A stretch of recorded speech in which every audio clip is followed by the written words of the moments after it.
Welcome you guys to another edition of The Watch List. I feel like it's been so long since I've seen you. It's been like, usually it's 24 hours, but I feel like it's been 48. Can't remember what happened, but I didn't see you guys yesterday. Just a few technical issues, but have no fear. As you see, back in studio, I reached out to all the deep state people that we work with and made sure they cleared things up so that I could be on today, talk to George Soros, talk to everybody, got our money, and we're right back on, just as everyone likes to say. But even more importantly, since we're going deep state, how about a deep dive? Jordan Uhl joins me on the show today for the first time. He's the host of Deep Dive over there on Twitch. You guys know and love Jordan. Don't act like you don't know. If you watch TDR after this, you know Jordan. What's going on, Jordan? How you feeling, brother? I feel great, JR. Thank you for having me. As a matter of fact, he did some deep dive of a research and said JR is gonna wear he's gonna wear blue and red and a little scratch of yellow in the middle here. So he's rocking the right hat. Rangers fan, I assume? Michael sure would love you for this. Yeah, I'm recently a Rangers fan. I didn't really care too much, but their playoff run last year like really sold me on that team. And then Mika Zibanejad specifically he's a phenomenal player. I love watching him. It was an inspirational run. The only reason I know is because again, I know Michael Short. He's always about his Rangers. Let's keep it real. Let's keep more things real because we have a lot to get to today. There was tons of stuff I want to talk about yesterday that I didn't get to, so we sprinkled a little bit that back in here because, of course, I have to get it off my chest. But the biggest news that we saw as yesterday wrapped up was Alex Jones and a couple of consequences for the first time probably in his life, and he isn't taking it very well. Let's watch what happened with Alex Jones. To plaintiff Robbie Parker, A, defamation/slander damages past and future, $60 million. Yeah. B, emotional distress damages past and future, $60 million. Total fair, just, and reasonable damages, $1. Initialed by jury. Get those numbers up. To plaintiff Mark Barden. A, 257 million right now. Come on, go. Slander damages More than past that. and future, $25 million. That's better. B, emotional distress damages past and future, $32,600,000. Never said their names, all made up. Fair, just, and reasonable damages. It's hilarious. Alex Jones is facing some consequences for his the defamation lawsuits that are going on here, and the decision came down on Wednesday that he's gonna have to pay nearly $1 billion. That's with a B. After all those came through, you see Alex Jones was in his studio there reacting after the verdict had happened, sarcastically, mockingly at, again, these parents who are still family members of those victims that are still grieving, partially because of how badly he's added a level of grief to their process here. He tried his best to act like it was such a great thing and how awesome it is, and I can't believe they're doing this. He's been pushing the sarcasm about how he's responsible for everything lately because he's frustrated by people paying attention to what he's been doing. Let's watch more about that because he wasn't done.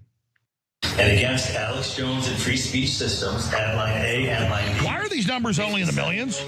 It should be trillions per person. I'm offended. Do these people actually think they're getting any money?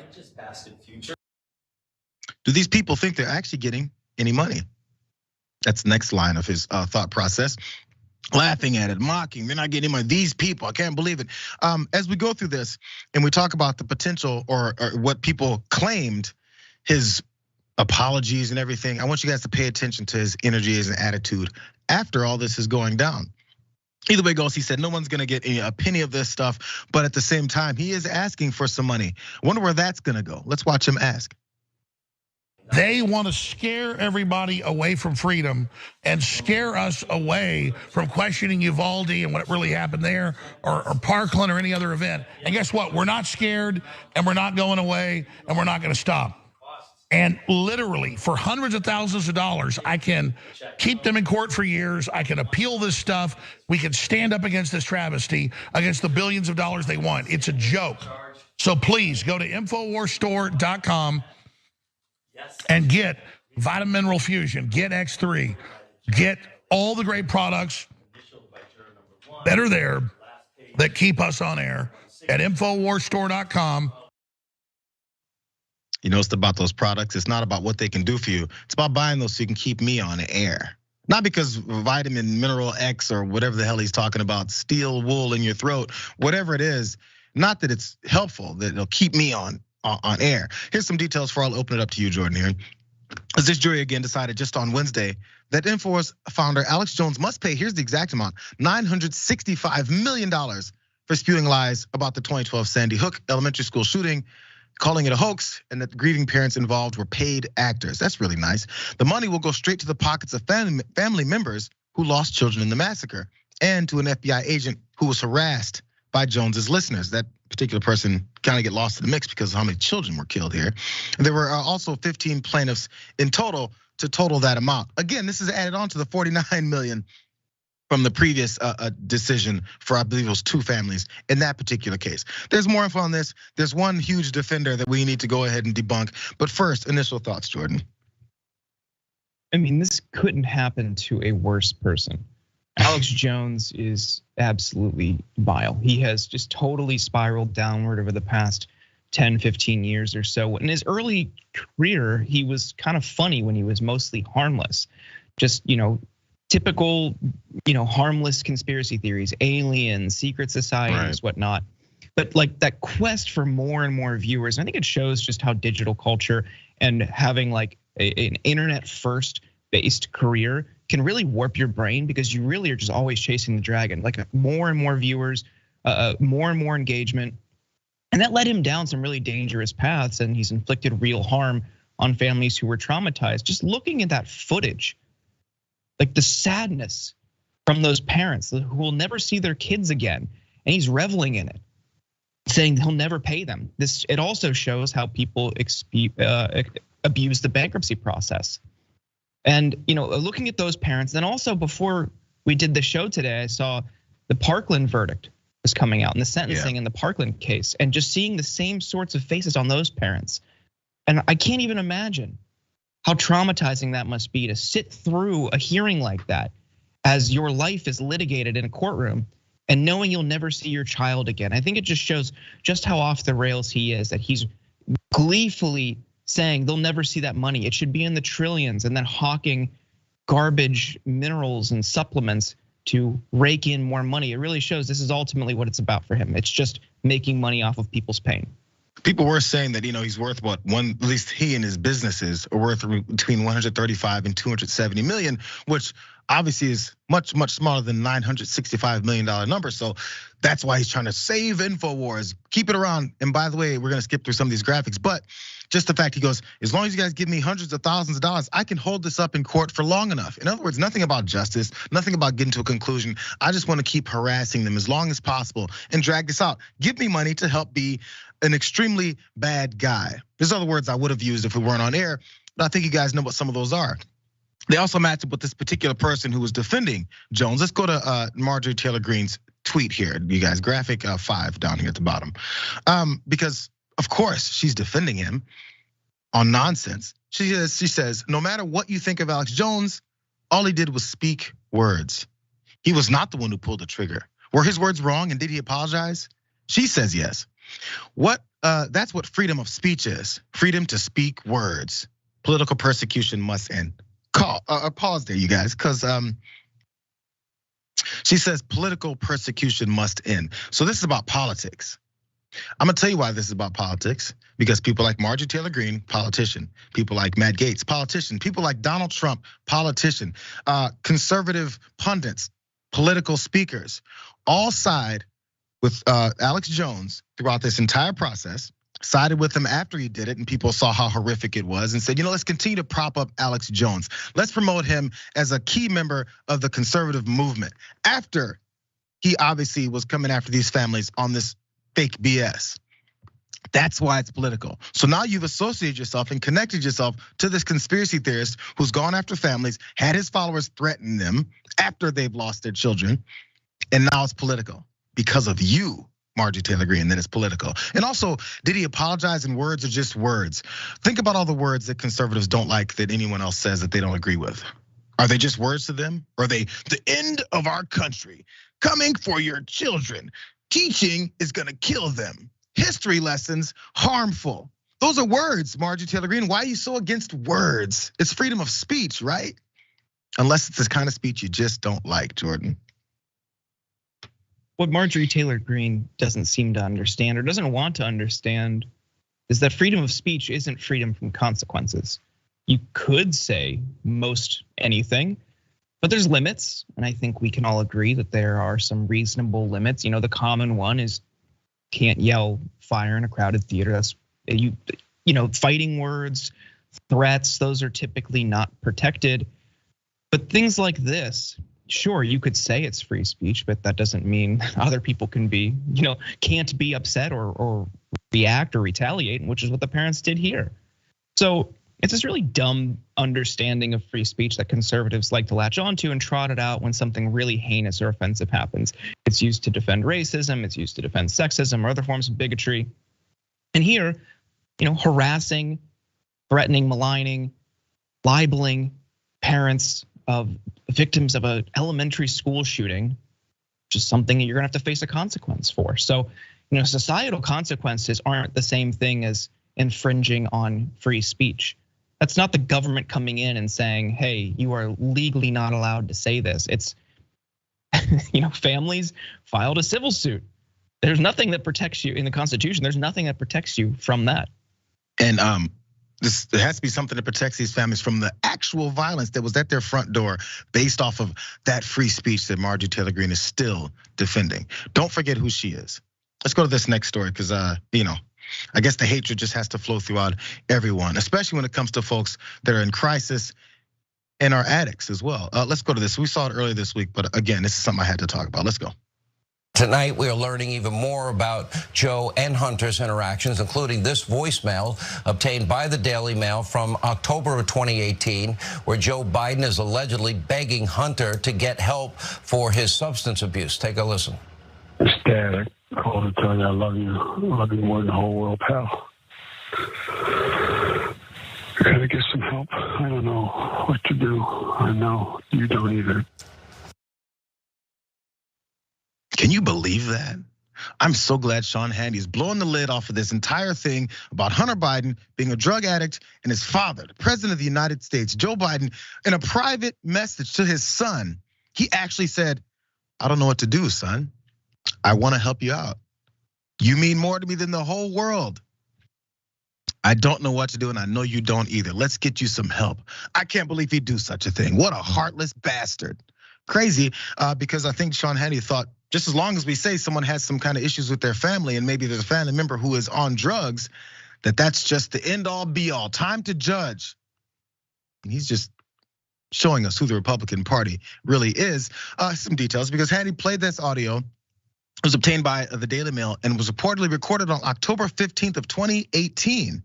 3 days after Hunter Biden allegedly made a false statement while purchasing a gun. Also, if you noticed, October 15th, 2018, a couple 2 years before President Biden was President Biden. Regardless, let's just connect it to him anyway, as far as right now. After he aired the voicemail on Monday, Hannity said it's actually sad. He's right about that. By the way, replace the name Biden with Trump and imagine how the mob and the media would be covering all of this. That's what Hannity also added. Instead, they'd rather perpetuate one hoax after another, just like they did with the dirty Steele dossier. That's the whole crux of this. I'm glad you pointed it out, Sean. He said the problem is that if you switch the names of the presidents here, all these libs and Democrats would be coming after Donald Trump for having a son who's a drug addict. People already kind of speculate about that already. Let's watch his son. Again, when gas prices go up, there's nothing he can do, according to the media. When they go down a few cents, it's all because of his policy. It's amazing how that happens. I don't think Joe's smart enough to be like, hey, let's send him off the trail. Don't hack the McDonald's on DC. Runs right away. It's Russian disinformation. There's literally zero evidence that it's Russian disinformation. The director of national intelligence said it. And by the way, more importantly, the FBI said it. And I don't say that because I think the FBI has more credibility. I mean, why doesn't he just give Putin, like, I don't know, the keys to the nuclear football? I say that because it's pretty clear that the FBI has done whatever they possibly could to hurt Donald Trump. Remember the 4th of July barbecue? You saved 10 cents last year, right? This year, that same basket of goods is up $10. That's not my problem. No, we're not clear on the substance potentially used in those cases. But now, maybe a Sean Hannity defender could be watching this and go, see? You're making fun of this president's son for being potentially on whatever could be alcohol to any other kind of substance. And isn't this the same thing as what Hannity was doing? No. The problem is that when you have people that look to help folks that are addicted or help families that are addicted or actually have some kind of a workaround to get someone better, to get them help, that's the people that you hate on because they have a son that's on drugs. The attacks on Trump and all of them is, let's kill drug addicts. Let's incarcerate them further. 20 years in prison. There are these levels of punishment when you're acting like you're better than everyone else.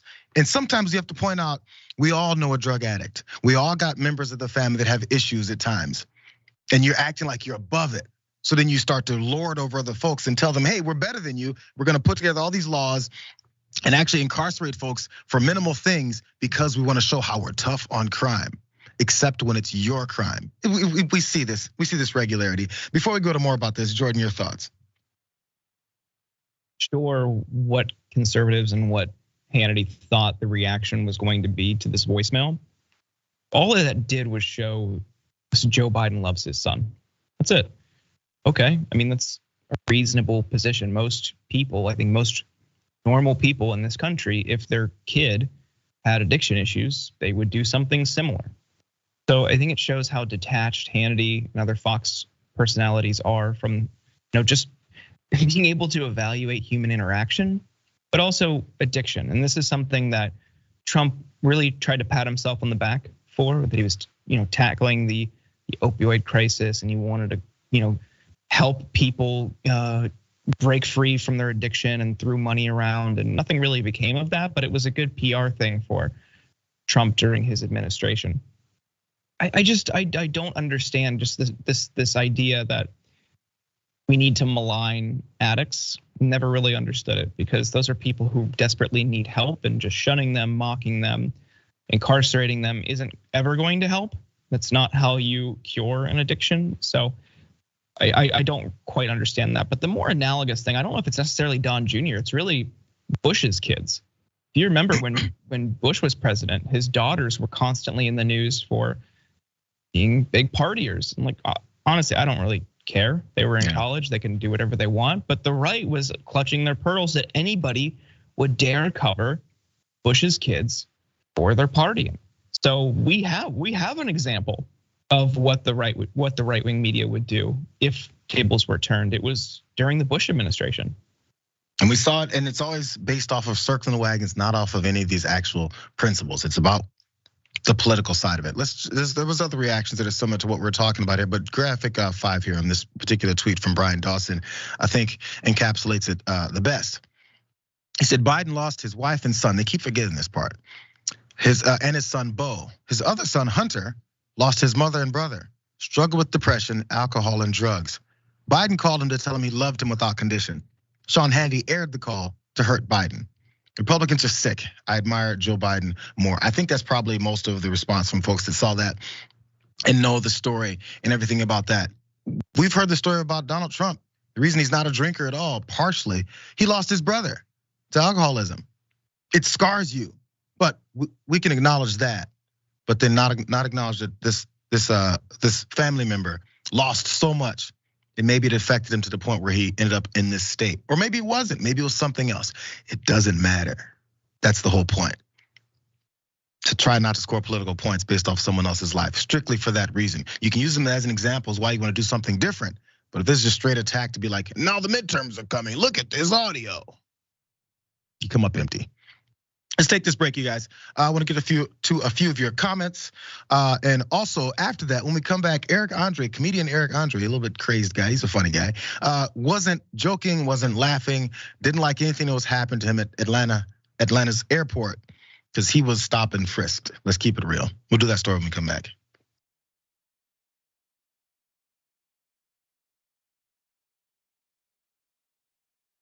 Our generation actually has a voice to say who we want. For the first time ever, we are the biggest voting bloc in America. One of the people we've been talking about for months and months will be the president of the United States for the next 4 years. And for a lot of us, this is the first time that we're ever going to vote. Do you have any idea how much of a difference 4 years makes? The action that we take right now doesn't just affect us right now. Discussion is important, but words aren't the only thing. You have to take action. So that we can actually affect real change instead of just talking about it. Get out there and take a part in making a difference. Every voice really does matter, whether young or old, especially young people. Get out there and vote, damn it. Now, more than ever, we can make a change. I'm gonna vote because I want this country to be different. I don't want the older generation to decide our future. I want to make this world a better place for my son. You can make change. Vote IRL. Vote IRL. Vote IRL. Vote IRL. Vote Earl. Vote in real life. Vote IRL.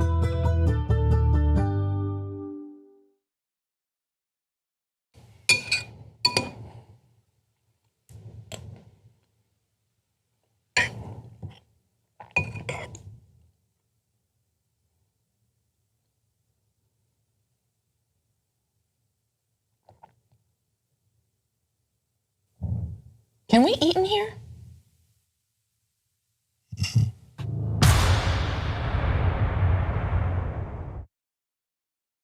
Joe Crowley is congressman from New York. He's very powerful, arguably one of the top Democrats in the House. But there's someone finally challenging him, Alexandria Ocasio-Cortez. The election is today. If she wins, David beats Goliath. Alexandria Ocasio-Cortez has defeated Joe Crowley. You made that happen. You're David. You just beat Goliath tonight. 2018 is a warm-up act. Wait till you get a load of 2020.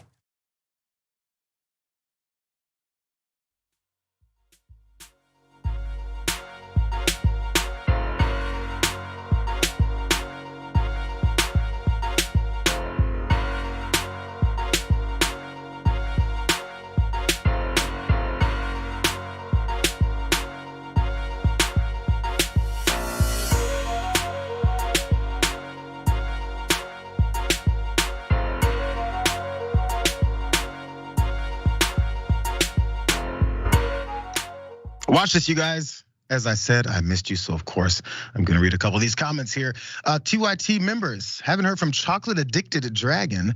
Hello, all my watching dragon buddies. Healthy chocolate for Dread Dragon and Jordan and the rest of our worldwide dragon squad.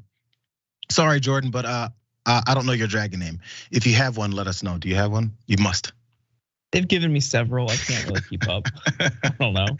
Once they're handed to you, it's better to get a nickname than to give yourself one. It's a little pompous to do that. I think we always know that. I love you guys over on Twitch. As you guys see a lot of Jordan over there. Lakin Bacon says, just found out that one of my coworkers who was fired 2 years ago now works for Steven Crowder and was bragging today about having Alex Jones on. I mean, it's a big get, I suppose. And let's get to one more. Oh, YouTube Super Chat, let's do that. How about that? Pitchforks Dragon says, hey JR, is TYT covering the January 6th committee today? I'm glad you asked. He says, whoa, January 6th committee, season 2 is here, and whoa, yet again. Absolutely, in fact, John, we were just talking with Jordan off air. John's coming to sit in my seat to do that. He's gonna sit in the gamer chair. to make sure he's covering January 6th. So make sure you guys let him know not to leave any bad smells in my chair. Let's go on and do more of this show, you guys. I really want you guys to tell him that. Let's go to this next story about Eric Andre and the harassment he received. I was the only person of color on the jet bridge. They singled me out. They asked me if I was selling drugs, transporting drugs, what kind of drugs I have on me. It was clearly racial profiling. The experience was humiliating and dehumanizing. It was degrading. I had all the other passengers squeezing by me on this claustrophobic jet bridge, gawking at me like I was a perpetrator when I had done nothing wrong. Definitely did not feel like a consensual encounter whatsoever. When two cops stop you, you don't feel like you have the right to leave, especially when they start interrogating you. The whole experience was traumatizing. I felt belittled. I want to use my resources and my platform to bring national attention to this incident so that it stops. In a rare moment when you'll see Eric Andre very serious for very good reason there, as he has a press conference talking about he and fellow comedian Clayton English, how they were stopped at Atlanta's Hartsfield-Jackson Airport in both 2020 and 2021 and harassed, searched, questioned, and all of that. Both of them were stopped before they boarded a flight, and they were accused, of course, of smuggling drugs and had their bags searched for that. There's a lawsuit that they're filing against the Georgia Police Department that was conducting this because they had this shady practice, which we're going to get into the crazy details of how they did this. But also, as Eric Andre was leaving the airport back at LAX, he was also asked about this by a couple of paparazzi out in front there, and he had more to say as he was walking. Let's watch. So basically, the broad strokes. I'll give you the broad strokes. Sure. Never have. I've been detained and questioned 3 times in my life at the airport for drugs. Every time, never had drugs on me. Clearly profiled. I got into the jetway. 2 agents whipped out a badge. So the jetway. So you went through TSA. Went through TSA. Went through my ticketing process. On the way to the plane, I had 2 agents whip out a badge. They could be Clayton County. The Atlanta PD denied it. They could be DEA. People are telling me it's Clayton County Police Department. And they were like, "Can we search your bag?" And I was like, "No." Okay, so you can't. That's against the Constitution. He knows his rights. He wasn't the only one, as I mentioned. Clayton English, he was talking about it too. Let's watch. I'd already gone through security and I already presented a gate agent with my ticket. I was almost on the plane when in the jet bridge, 2 officers popped out, showed their badges, and started asking questions whether I had illegal drugs like cocaine and meth. I felt cornered in that jet bridge and I felt the need to comply. They made me move to the side of the tunnel where they took my ticket and ID. And they asked me questions and asked if they could search my bag. They took my bag and they searched it. It's confusing because I wasn't sure what the issue was. What did I do wrong? And once they actually gave my ticket back and my ID, I was able to get on the plane. But for the next 3.5 hours, I was, waiting for the other shoe to drop. I was thinking, okay, maybe I'm gonna get arrested when I land. What did I do wrong? Is this something that normally happens to people? And once I saw Eric Andre's tweet about the situation that happened to him, it immediately reminded me of my same situation. We're fellow comedians. I reached out to him. A lot of people have probably had this happen to them and feel like there's no course of action for them to take, or they just have to let things happen to them. And I think we're here to speak up for those people. And this is where platforms from folks who are known get a chance to shed light on other folks who don't have those platforms. Let's go into the things that are happening to more people, as English was pointing out there. Because the police said that this is all voluntary, it's random searches. And that the real problem though is there's some cash getting moved to police in this. Here's some details. The purpose of the Clayton County's program is to fight drug trafficking, that states the lawsuit. But drugs are rarely found during these stops, and seized cash serves as a financial windfall for the department. Weird. The lawyers claim that these stops rely on coercion and targets are selected disproportionately based on their race. But the police department refers to the stops as consensual encounters. That's a weird term for it, that are selected at random. Meanwhile, the lawsuit says, records show that the officer seized more than, listen to this, $1 million in cash from passengers via asset forfeitures, which allow law enforcement personnel to seize property that they suspect might have been used in a crime. People usually have to make legal bids to get their property back. And they know how much trouble that is. So yes, they're taking in all this money. Oh, we need it because we're gonna find out what you've really been doing. You can come back and get it later after you go through a whole process, an illegal process here that you probably don't have the time, energy, or money, or know-how to do. Here's a couple more stats, Jordan. Police records from August 30th of 20 to April 30th of 21 show that there were 402 jet bridge stops at the Atlanta airport.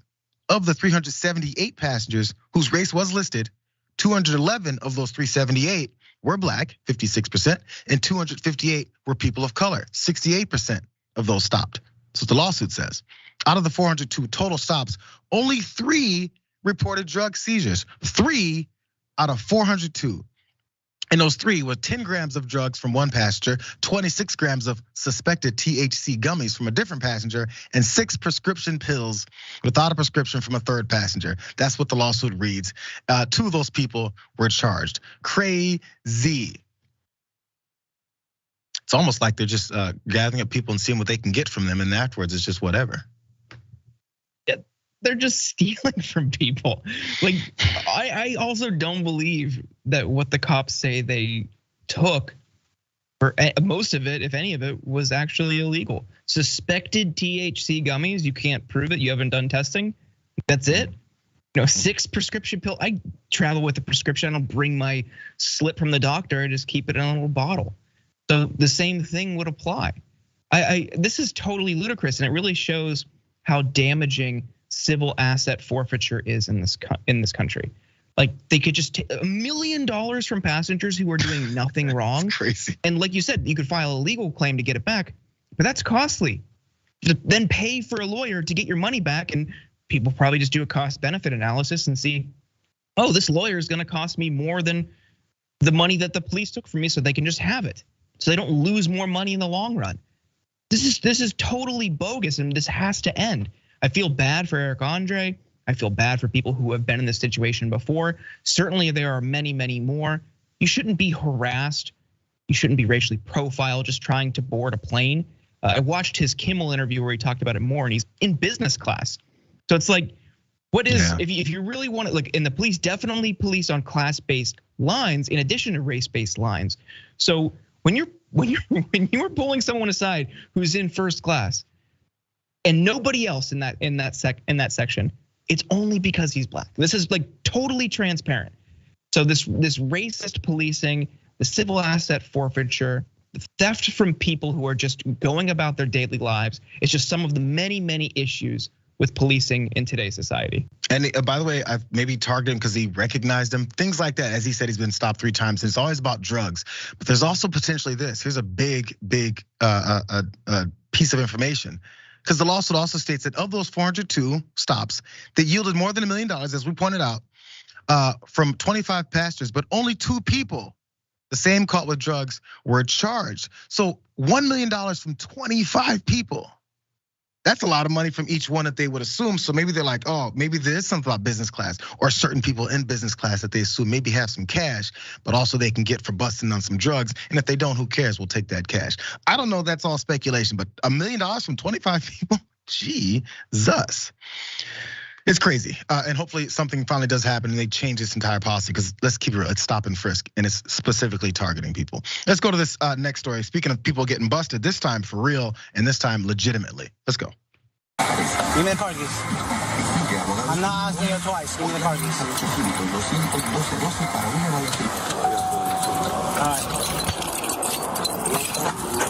All right, step out. I don't know. I step out. I need to figure out. I cannot let you in the car. If I step out, you're gonna punch me. I'm not gonna punch you, bro. No, I promise you. You will. I promise you. You will. If I step out, you're gonna punch me. Raise it 103. Unit County Court 15th and 137. Is this? Yeah. All right, step out of the car. No, it's not like that. Step out of the car, bro. Step out of the car. Step out of the car. Step out of the car. Stay here. I need to figure out what's going on. That's all.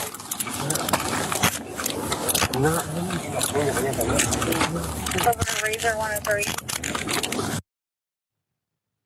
And what was possibly probably the fastest conclusion to a kidnapping / car theft ever Deputy Jonathan Pazmino Alvarez of the Hillsborough County Sheriff's Office down in Florida, he brought into this entire thing calmly and arrested that Kevin Smith in that stolen truck with 2 children, as you see over on the other side of him. There's a lot of layers to this, because I want to bring this forward because it's a story of decent police working is actually done. The calmness of it, even though this was like a very, very serious and dangerous situation, in my opinion. Let's look at how this whole thing started, because you saw how calm he was once he arrested the suspect. But this is the approach, which many officers are pretty afraid of. Let's watch. Stop the truck! Now! Pull into the parking lot! Why are you doing with the kids? What's going on? Roll the window down, bro.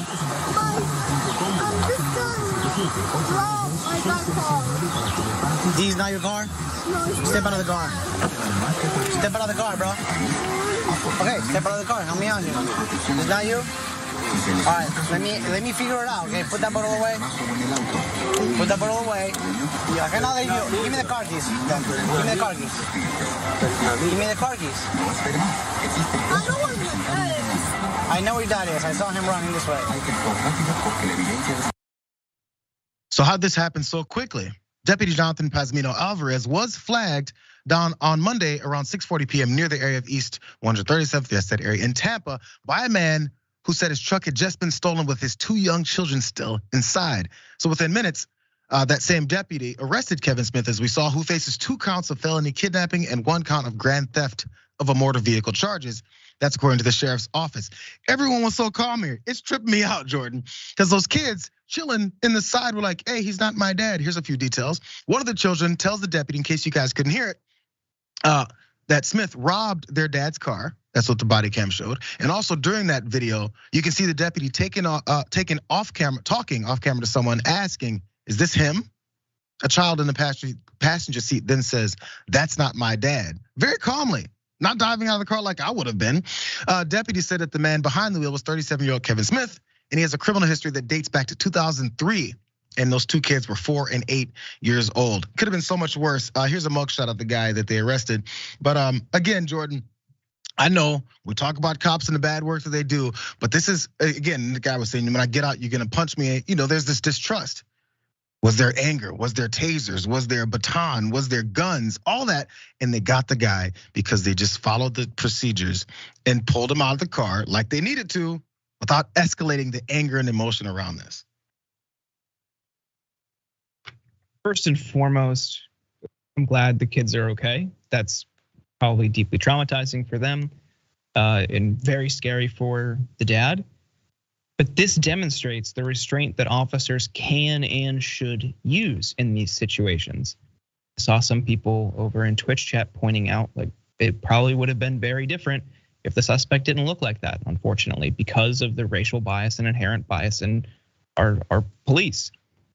You don't want a worse outcome. I think a lot of people have a knee-jerk reaction to be like, well, why don't they do X, Y, Z? Look, like you see this a lot with mass shooters when they're captured and apprehended and taken out in cuffs, especially if they're white. There's a lot of people who have this knee-jerk reaction, be like, oh, they didn't shoot him.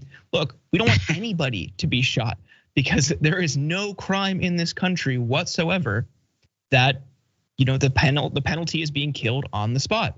So, like, this is good. I don't want to like lift up the police, but like this is what should happen in every circumstance. Like, this guy definitely was, a threat to the safety of those kids, but aggravating it and escalating it by the police would not have helped. So you don't want to see that in any circumstance. It almost seems like an interaction that you have with someone when you're trying to get to the conclusion, not to satisfy your ego or your anger or your emotion. Because I'll tell you what, if I see someone that's in a car with 2 kids that aren't his, and they're like, that's not my dad, I get an emotional response because I'm a human, right? But your training is supposed to kick in and get you to that conclusion so you can help those parents and help those kids, not help yourself. The emotional response is personal. You have to work through that. That's what training does. That's what process goes. That's what procedure is supposed to do. Maybe we can get a little bit more of that. So good job by that officer. I'm not sure what else he's done in his career, but that particular thing was good. Let's jump for a little bit of fun here, Jordan. And I hope this is right up your alley. Maybe you're a gamer. Maybe you're big on Mario Brothers. There's a movie coming out if you haven't seen it. Let's watch. I finally found it. Now who's gonna stop me?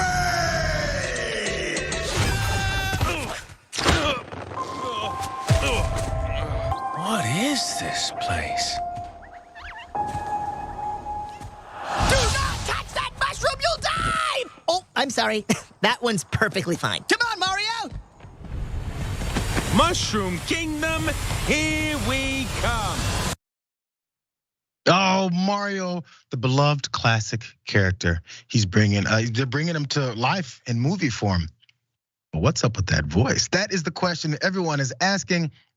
The casting has been wonderful on this. Oh, look, they got Jack Black as Bowser. Keegan-Michael Key is that crazy toad that just jumped up. I never would have known that was him. Let's look at this full cast, at least a few of the lead cast members here. Look, Seth Rogen, Jack Black, Anya Taylor-Joy.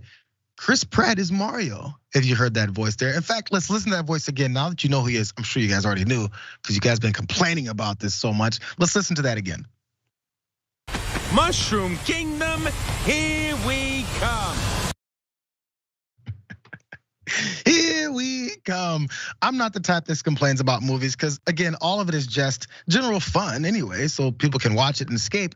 But there's fans that aren't very happy about this. And in fact, so much so they're looking to share their ways that they can fix this voice problem with Chris Pratt as the voice of Mario. Because if you've played, we know what Mario sounds like. Here's a couple folks that tried to fix it. They replaced the dialogue with other versions, computer generated, and also maybe even specifically from the voice that is voiced within the games. Let's listen to more of these fixes from fans. Somebody used AI to generate the perfect Mario voice. It's not anything like Chris Pratt, and it's better than the original. You have to hear this. Check it out. What is this a place? Huh? Do not touch that mushroom, you'll die! Oh, I'm sorry. That one's perfectly fine. Come on, Mario! Mushroom Kingdom, here we come. I'm not big on AI stuff. Let's stop replacing actors and real people for their jobs. I like this idea better. Chris Martinet is the voice of Mario. Crazy how that works. There's a voice of Mario because we hear it on those games. Maybe they could have used him. Here's one more of what it could be if it was him.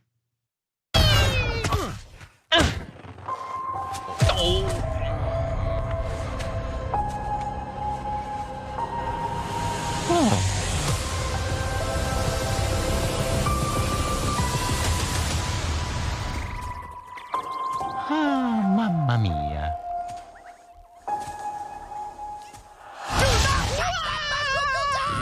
Oh, I'm sorry. That one's perfectly fine. Come on, Mario! Okie dokie, let's go. Yahoo! Well-known voiceover actress Tara Strong also tweeted, "It should be Charles," as she's standing next to that actor who's played Mario since forever. I don't know your level of interest in this movie, and you don't have any kids here, Jordan. But maybe you're gonna go watch it solo. I don't know. I'm not a huge movie person. I might check it out when it comes to Netflix. But I grew up playing Mario on my cousin's Nintendo and have been a gamer ever since. And I think what you see in this movie and the fan reaction to this, just like you saw in the Halo TV series, this is ultimately fan service for people who love these games, love these franchises. One of the problems for me, I watched like the first 15 minutes of the Halo series, and the voice of Master Chief was different, and it was just a total disconnect. That plus, other story issues that they're just inventing new things. It's like, I don't want this. I just give me a TV version of the game. Like that's what I spent the last 15 years of my life playing. I don't want something new, and I certainly don't want a new voice. So I get it. Also, Chris Pratt just kind of sucks. It's like, I think he's like a right winger now. I'm not super enthusiastic about the movie, and especially now that it's just some generic voice. That said, the rest of the casting is pretty good. Yeah, I think everything other than Mario is pretty good. You know, I always start when it comes to fans of a game or something that's well known being shifted to a movie form, them being so frustrated by it. Even the Sonic thing, which we'll mention in a second, I'm like, who cares? Sonic is a weird looking creature, so it's fine that it's weird looking in the movie. It's okay. Honestly, I feel like no one else agreed with me when I was like, yeah, dude's weird. What are we talking about? That's what Sonic looks like. Sonic is weird looking. We're gonna go to that still, but there's other aspects of this. Because by the way, the Hollywood thing about this was my first point. Yeah, Chris Pratt is Mario because Chris Pratt has the name Chris Pratt. Does anybody know who Charles Martinet is? No, but they know his voice. And the selling point is the actors that are playing the role, not how perfect the voice is or how true it is to the original. It's about selling that name that they paid millions of dollars for anyway. So here's another aspect though, because this was funny. Because other folks tweeted out other issues with this film, not just the sound, but also the visuals. Let's check out that dunk or lack thereof that Mario is sporting in this new film. He's flat-assed. Let's keep it real. There's more. People noticed it. In fact, one person saw the bad version and fixed it to today's standards. Maybe he visited some plastic surgeons, got that all worked out. But even more folks were upset. Not upset. I'm gonna stop saying upset. I think people are having fun with this. There was another fan edit because Mario's a bit of a tubby guy. Let's look at this next image. He's not losing weight. He's not on the keto diet. He still has a bit of a round nature to his gut. And as I was pointing out, you guys, here's Sonic. Dude's weird in both of those images. I gotta keep it real. Yeah, sure, maybe the eyes are bigger, but dude is weird looking because it's a super fast hedgehog that collects coins. They're weird. Let's keep it real. Your last thoughts, bro? The Sonic, the top image in that Sonic picture looks like the kid from Jumanji when he turned. I think was he turned into a monkey? He turns into some animal. He looks like that. That's what's going on with his face. I mean, look, the difference is they made the patches of tan darker, eyes were bigger. I mean, other than that, look, what's the difference, bro? I don't know. I guess because I did see the Sonic movie. It was okay, but I only saw it because my kid wanted to. Let's keep it all real. If no one complained about the original, people would have been like, oh yeah, it's a little weird, but it's fine. I don't know, it's fine. Let's go to my favorite story of the day, you guys. Favorite story of the day. Maybe it's lunchtime for many of you guys on the East Coast. You just finished. Have you had any Taco Bell recently? How are the bubble guts working out for you guys? Did you spend too much money? This guy that went on Fox News or Fox Business, one of them, he definitely did. Let's watch. And admittedly, you wanna know how bad inflation is? Yesterday, yes, I had a nice lunch at Taco Bell. Cost me about $28 at Taco Bell for lunch. People need to pay for those things, and they do that by getting jobs and getting in the economy and getting active and getting involved. Wait a minute. You spent $28 at Taco Bell for just yourself? For lunch, yeah, it's true. Okay. Neil Cavuto couldn't believe it. That guy's name, Scott Martin is that guy's name.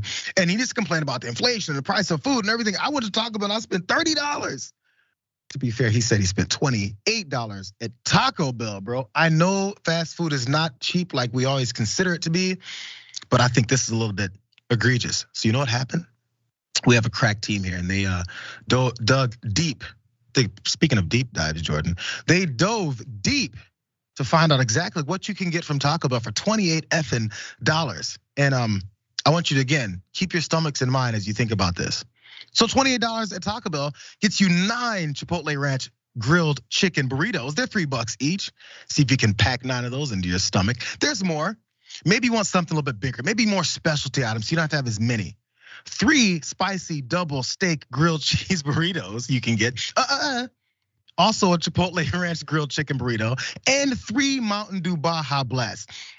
Now again, to be fair to those who may eat all this, you don't have to get 3 Mountain Dew Baja Blast. You can get a Mountain Dew Baja Blast. Maybe you can get the cherry. Then maybe you can get the strawberry too. Sometimes they have happy hour where you can get the the slushies in Mountain Dew Blasts as well. It's amazing, but it still only costs $1.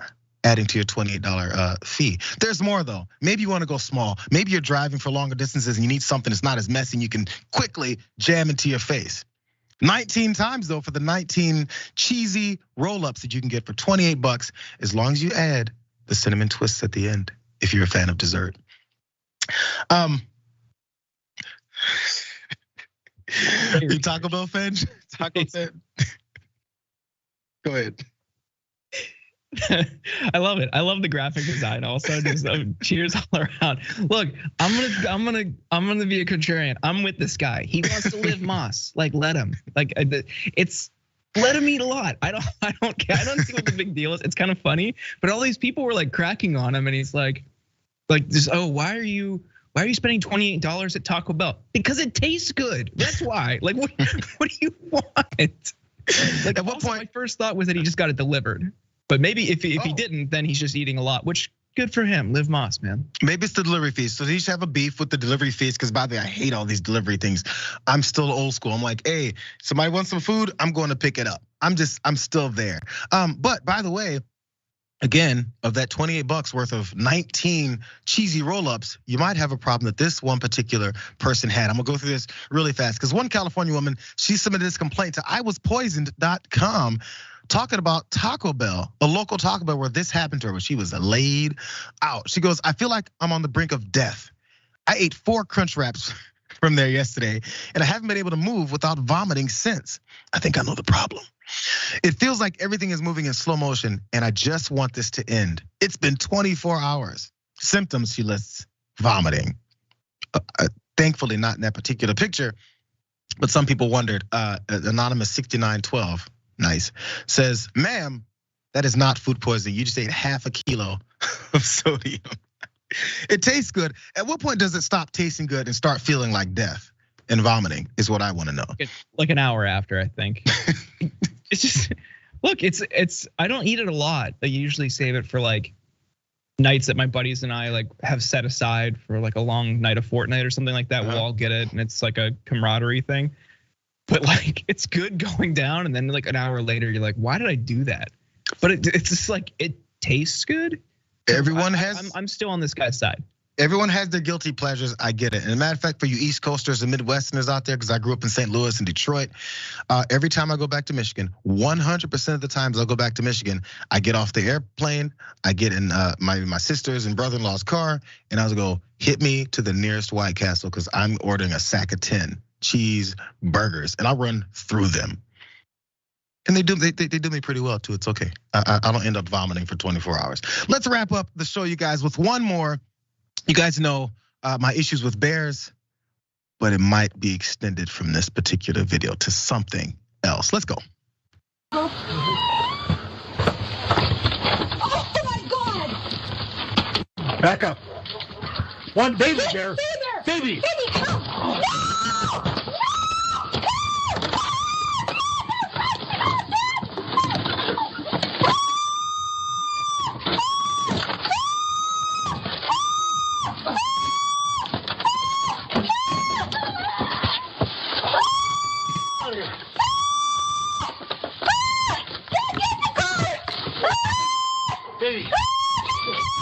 I can't get the car. It's locked. Oh, get around the other side of the car then. Baby, come here. Baby, come here. Get him. That was devastating. So there you see these folks in Wyoming attacked by a deer that was in their driveway. A couple of dogs run out, decide to confront, and then looking to save her dogs, that lady gets hit pretty well. And in case you were tired of hearing the screaming, I'm gonna tell you why it kept going. So this was happening mid-morning on Thursday. Wanda Kanor, the woman there, stepped out to take her husband Daniel to an appointment. She goes, there was this buck sitting there, just laying there. Probably surprised that you guys popped out as well. And the main thing that popped out was their little dog that startled the buck. And he's like, what the hell is this? He looked to attack. And he said, of course, the buck didn't like that when the dog came after him. So he went after him with his antlers and shoved him underneath the car. I felt like he kind of escaped. I thought that was a decent move by the little dog. But that's when she also fought back and decided to try and do something to save her dog, which we've seen before in these bear videos. People shoving bears off of their walls in their backyard. And I'm like, hey, you can have that dog. Sorry, that's just me. The 4-point buck thrust its antlers into Wanda Kanor, goring her with 7 puncture wounds. It's devastating. The buck knocked her to the ground, crushed a vertebrae in her back. That's when her husband came out and saw what was going on. His name is Daniel, and he got punctured by an antler along his waistline. Those things are no joke. Wanda, who's badly hurt, got out of the way, and a UPS driver had just delivered a package across the street So he lifted her into a car, and a neighbor drove her to the hospital where she's gonna be for several days in a rehab center, is what her husband said. This one got more serious. We've seen ones where, like I mentioned, the hero shoves the bear off the lattice or the wall in her backyard. Dogs are saved, facing off with bears. As long as you stand big and scream and get rid of all your sweets, you're gonna be fine. Bro, I got family that's down in Louisiana, in the country in Louisiana. And there was one point we got home late at night and there was an adolescent bear that had been hit by a car lying in the street right in front of their house. I was like, so when is our flight? Is it today or is it later today? Because I don't deal with that stuff.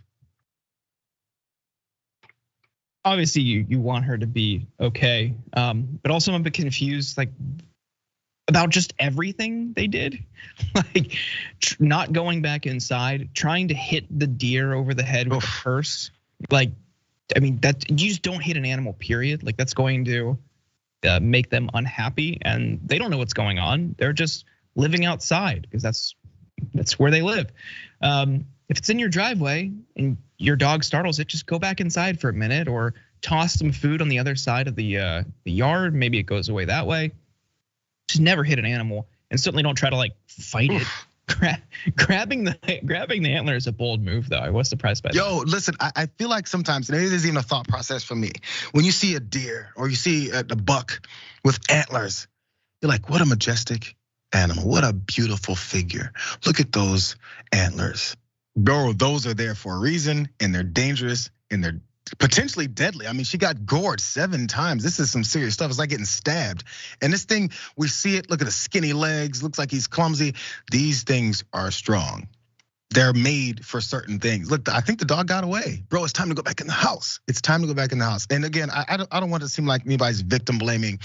It's just, I'm literally getting pains in my rib cage right now from what they had to go through. And look, her husband doesn't look like he's been in a fight with a buck before. Like, what's your approach? It sucks, man. It's sad. I hope everything works out for them in both of their injuries. But one more piece about this, because of what happened in their front yard. The buck wandered around to their front yard, hung out in the shade for a couple of hours, and a relative notified Wyoming Fish and Game. Maybe you guys were wondering this. And a wildlife officer euthanized that same buck. And wildlife officials do that after an animal has had a violent encounter with humans. Even if it's as random as this and unplanned and not attacking anyone, when they confronted him, bad moment, wrong place, wrong time type of thing. Whew. Damn, Jordan. Thank you for being here with us, by the way, bro. Appreciate you being with us and joining us on your inaugural moment on the watch list. I hope you come back around. We haven't scared you off with these craziness of these videos. I'd love to come back. Thank you for having me. Absolutely. In the meantime, check out Jordan on Deep Dive. You see him on Twitch. Maybe I'll be back on there at some point soon. That was a fun time. That's a good show. You guys check him out if you haven't yet. I'm sure many of you have. But also up next is John Idarola with the Damage Board. He's got Jackson White on. That should be a good show for a Thursday. Go check them out. But we'll catch you guys tomorrow for another Friday edition of the Watch List. See you then.